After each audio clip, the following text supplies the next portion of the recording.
Hey everyone, welcome back to the channel. If you're new here, make sure to hit subscribe so you never miss the new stories we share. Let's begin. I still remember the sound of that door closing. The heavy oak door of Westbrook Academy's administrative building, shutting with a finality that echoed across the marble foyer.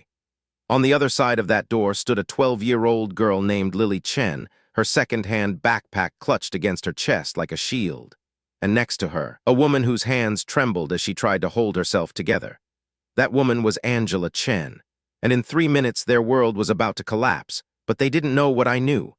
They didn't know who was watching from the parking lot, sitting in a black sedan, heart pounding against his ribs. That was me, Marcus Williams, and I hadn't set foot in Cedar Falls, Ohio in 23 years. I came back because of a photograph, a small, crumpled image that fell out of a donation request packet from Westbrook Academy's scholarship committee. When I saw Angela's face, aged but unmistakable, the coffee cup in my hand slipped and shattered against my office floor. My assistant rushed in, asking if I was hurt. I couldn't answer. I couldn't speak, because looking at that photograph was like staring at a ghost who once saved my life. Let me take you back. 23 years ago, I was nobody, less than nobody. I was a 17-year-old kid living in a rusted trailer at the edge of town, wearing the same pair of jeans 3 times a week, praying my classmates wouldn't notice the holes in my shoes. My father had left when I was 9. My mother worked double shifts at the textile factory until her body gave out. When she died, I was 15, alone, invisible. I survived on odd jobs and the kindness of strangers. But kindness was rare in Cedar Falls. People looked through me like I was made of glass, like poverty was contagious, until one November night changed everything. I was walking home from a dishwashing shift at Carmine's Diner. It was past midnight. The temperature had dropped below freezing and I'd forgotten my jacket at school, or rather, someone had stolen it from my locker. I was shivering so violently my teeth cracked together. My vision started to blur. I remember thinking very calmly that I might die, that maybe dying wouldn't be so bad, at least the cold would stop. I collapsed behind the grocery store on Pine Street between the dumpsters where no one would find me until morning. And then I heard footsteps. A flashlight beam cut through the darkness. A young woman's voice, urgent, afraid. "Oh my God, hey, can you hear me? Hey." She couldn't have been more than 20 years old. Her name was Angela Reyes. She was walking home from her night class at the community college. She found me half frozen, barely conscious. And she did something that still makes my chest ache when I think about it. She took off her own coat, her only coat, wrapped it around me, and somehow dragged me to her family's house 3 blocks away. I woke up in a warm kitchen that smelled like ginger and garlic. Angela's mother was pressing hot towels to my feet. Her father was on the phone, arguing with someone about whether to call an ambulance. I stayed with the Reyes family for 3 days. They fed me. They gave me clothes. They never once made me feel like a burden. On the 4th morning, Angela's father pulled me aside. His name was Roberto. He was a mechanic with calloused hands and tired eyes, but his voice was gentle. "Son, we don't have much, but we know what it's like to have nothing. You ever need a meal, you come here, understand?" I nodded, unable to speak past the lump in my throat. I left that house carrying something I hadn't felt in years. Hope. A fragile, terrifying hope. And a promise I made to myself. If I ever became something, if I ever escaped the gravity of poverty, I would find a way to repay them. I never forgot. But life has a way of carrying you forward so fast that you lose sight of where you came from. I worked 3 jobs, finished high school, got a scholarship to Ohio State, then business school, then startups, then the kind of success that lands you on magazine covers. I became Marcus Williams, founder of Horizon Tech, one of the wealthiest men in the Midwest. But I never went back to Cedar Falls. The shame was too deep, the memories too painful, until that photograph appeared on my desk. Angela Chen, it read, "Maiden name Reyes, application for financial assistance, denied." I drove to Cedar Falls that same afternoon, 4 hours on the highway, watching the landscape shift from Columbus skyscrapers to farmland to the faded streets of my childhood. Everything looked smaller. The grocery store where I almost died was now a vape shop. The trailer park where I grew up had been demolished, replaced by a storage facility. But Westbrook Academy stood exactly as I remembered it. A fortress of red brick and ivy perched on a hill overlooking the town. The school where I was never welcome. The school that had once rejected my application without even reading it. Now I was on their donor list. Life is strange that way. I parked across the street and watched. At 2:47 p.m., Angela Chen walked through the front entrance with her daughter. My breath caught. She moved the same way she had 23 years ago. Quick, purposeful, chin held high even when the world was pressing down. But I could see the strain in her shoulders, the exhaustion in her step. Lily walked beside her, a small girl with bright eyes and a nervous smile. She was wearing a dress that was clearly homemade, the stitching visible at the seams. Beautiful work, but obviously not from a store. They disappeared inside. I waited. 15 minutes passed, 20. Then the door opened and Angela emerged. Alone. She stood on the front steps, her hand pressed against her mouth. Her shoulders shook. I watched her cry, and something inside me, something I'd buried under years of boardrooms and business deals, cracked open. I couldn't hear what had happened, but I could guess. The next morning, I made some calls, pulled some strings. Within an hour, I had a copy of the rejection letter. Dear Mrs. Chen, we regret to inform you that your daughter Lily does not meet the financial requirements for Westbrook Academy's scholarship program. While her academic performance is exemplary, the committee has determined that your household income exceeds the threshold for assistance, yet falls short of the standard tuition payment plan. We wish you the best in finding an alternative educational path. Sincerely, Principal Victoria Ashworth. I read that letter 4 times. Each time, my blood ran hotter, the bureaucratic cruelty of it, the polished dismissal, too poor to pay, not poor enough to help, just the right amount of desperate to be ignored. I knew that space intimately. I had lived in that space, and now Angela's daughter was trapped there too. I called Westbrook's administrative office at 9 a.m. sharp. A pleasant receptionist answered. Good morning, Westbrook Academy. How may I direct your call? This is Marcus Williams. I'd like to schedule a meeting with Principal Ashworth today if possible. A pause. Mr. Williams. Marcus Williams from Horizon Tech. That's correct. Another pause, longer this time. 1 moment, sir. 30 seconds later, Principal Victoria Ashworth was on the line. Her voice was warm, practiced, dripping with professional charm.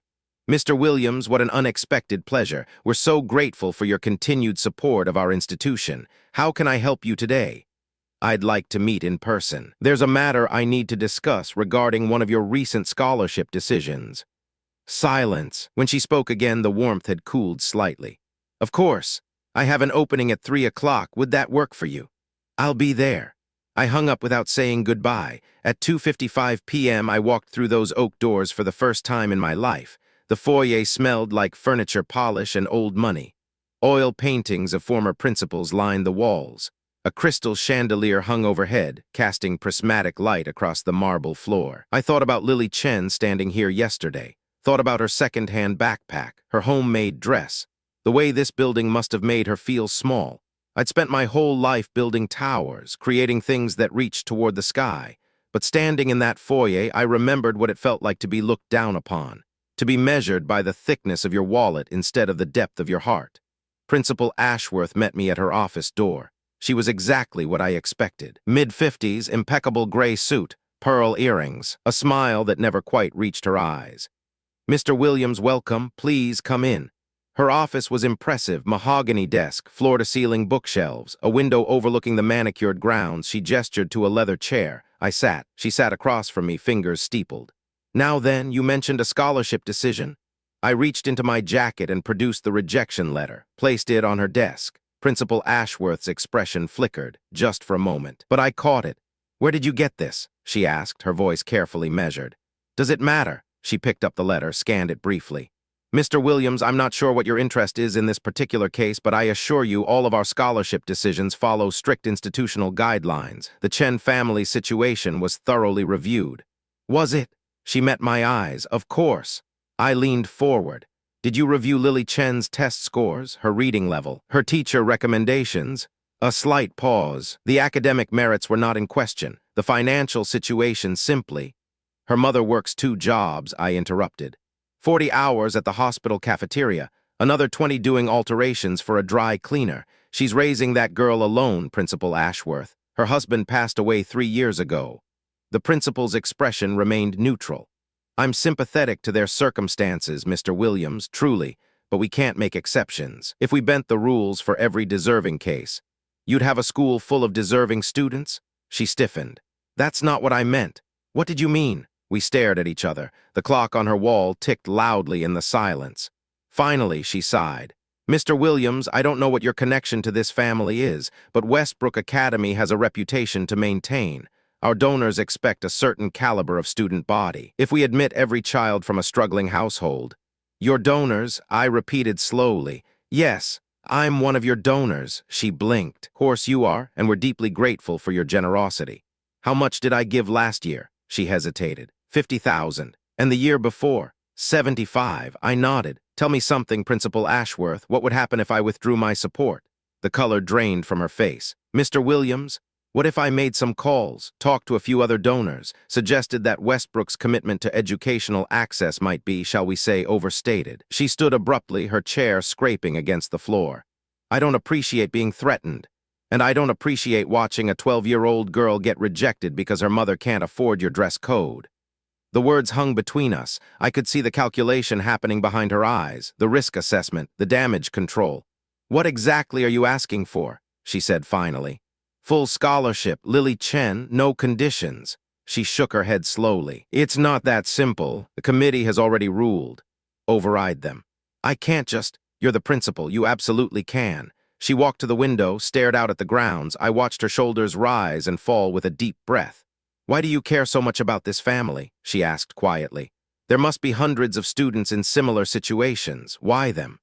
I didn't answer immediately, because the answer required telling her something I hadn't told anyone in over 2 decades. The truth about who I was, where I came from, what Angela Chen's family did for me when I was dying in the cold. I stood up, walked to the window, stood beside her. 23 years ago I was homeless, I said. She turned to look at me. I was 17 years old, living in a trailer with no heat, working minimum wage jobs just to eat, and one winter night I almost froze to death behind the grocery store on Pine Street. Her eyes widened. Angela Chen found me. Her name was Angela Reyes back then. She was walking home from night school and she found a half-dead kid in the snow. She gave me her coat, her only coat. She dragged me to her family's house and they took care of me, fed me, kept me warm, never asked for anything in return. I paused, let the weight of the memory settle. I promised myself that day, if I ever had the chance to repay that kindness, I would. Angela doesn't know I'm here, she doesn't know who I became, but I know what her family sacrificed for me, and I refuse to let her daughter be punished for being poor. Principal Ashworth was silent. I could see something shifting behind her eyes, something softer, more human. That's quite a story, she said finally. It's not a story, it's my life. She turned back to the window. The afternoon sun was casting long shadows across the lawn. I came from nothing too, she said quietly. Did you know that? I didn't answer. My father was a janitor, right here at Westbrook. I used to help him clean the classrooms after hours. I remember looking at the students, thinking they were from another world. She paused. Somewhere along the way, I forgot what that felt like. The next morning, I drove to Angela Chen's apartment. It was a modest building on the east side of Cedar Falls. Brick exterior, narrow windows, a fire escape that looked like it hadn't passed inspection in years. I sat in my car for 20 minutes, trying to find the courage to knock. What would I say? Hi, you saved my life 2 decades ago and I've been too ashamed to contact you until now. Sorry I disappeared, but I was too busy becoming a millionaire. Every opening sounded hollow. Insufficient. Finally, I got out. Climbed the stairs to apartment 3B, knocked, footsteps inside. The door opened, and there she was, Angela Chen, 23 years older, gray threads in her dark hair, lines around her eyes that spoke of laughter and loss, but the same warmth in her face, of the same gentle strength. She looked at me, confused, polite. Can I help you? I opened my mouth. Nothing came out. Her confusion deepened. Sir, are you okay? I took a breath. Angela, you probably don't remember me. It was a long time ago, a winter night. You found me behind Morrison's grocery store. Her eyes widened slowly, like watching a sunrise. Oh my God, she whispered. Her hands flew to her mouth. Marcus, is that really you? I nodded, unable to speak past the emotion clogging my throat. Oh my God. She threw her arms around me, right there in the doorway, held me tight, and I held her back. 23 years of guilt, 23 years of distance. All of it melted in that embrace. I thought about you, she said, pulling back, tears streaming down her face. I wondered what happened to you, whether you were okay. I'm okay, I managed. I'm more than okay because of you. She shook her head. I didn't do anything. You gave me your coat. You saved my life. Your family fed me, kept me warm, gave me hope when I had none left. She wiped her eyes. Come inside, please, come in. Her apartment was small but immaculate, plants on every windowsill, photographs covering the walls, the smell of jasmine tea. She led me to a worn couch, sat across from me. "I can't believe this," she kept saying. "After all these years. I'm sorry I didn't come sooner. Why would you apologize? You don't owe me anything." "I owe you everything." She studied my face. "You look successful. Are you successful?" I laughed despite myself. "I've been lucky." "No," she said firmly. "You worked for it. I remember how hard you worked. 3 jobs, wasn't it, even back then?" I nodded. A door opened down the hallway and Lily appeared. She was wearing pajamas, hair still messy from sleep. She looked between me and her mother with curious eyes. "Mom, who's this?" Angela gestured for her to come closer. "Lily, this is an old friend of mine. His name is Marcus. We knew each other a long time ago." "Hi," Lily said shyly. "Hi, Lily. Your mom talks about you all the time." Angela laughed. "He's lying. We just reconnected."